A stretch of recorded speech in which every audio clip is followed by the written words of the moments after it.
Tan muna natin yung truck. Ayan. Check natin yung may plat. Ganun lang naman parati yung routine natin ito eh. Check ng truck. Ayan. Kung may plat ba, wala. Pero hindi na natin. Ayan o. Ngayon ay araw ng Biyernes. Sipain na lang natin yan, mata. Sige!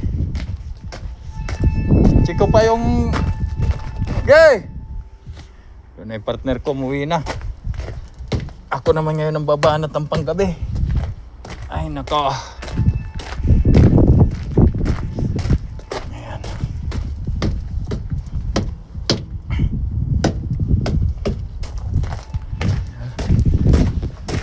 Susureball natin kasi baka mamaya tumakbo tayo may plat. Malayo yung siservisan sa atin. Tatawag pa tayo sa dispatch.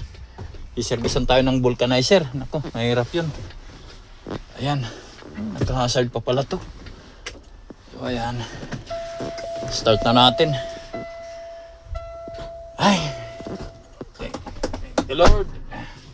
Friday. Mamaya naman pahinga na bukas.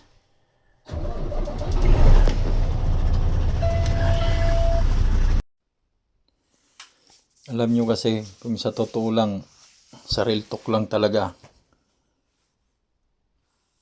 ang buhay ng isang truck driver dito sa pag mag-a-abroad ka, napakahirap.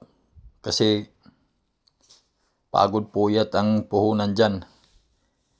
Tapos sasabihin ng iba, nasa abroad ka. Sabihin nila, very basic lang daw. Madali daw kumita ng pera. Di kaya bakit kaya hindi nyo subukan kayo mag-abroad at malalaman nyo kung paano yung sinasabi nyong basic. Mahirap kasi magsalita na sasabihin na magandang trabaho niya, nasa abroad, mabilis kumita ng pera. Nagkakamali kayo. Talagang nagtitipid din kami dito.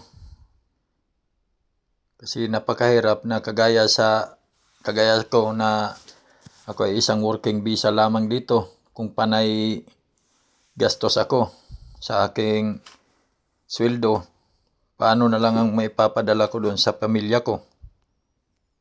'Di ba? Napakahirap.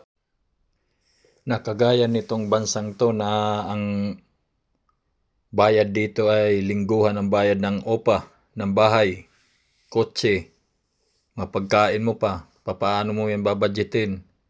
Tapos ang pagsisweldo pa namin dito, kagaya sa akin na fortnightly. So paano mo babadgetin yan? Bibigay ka pa sa pamilya mo.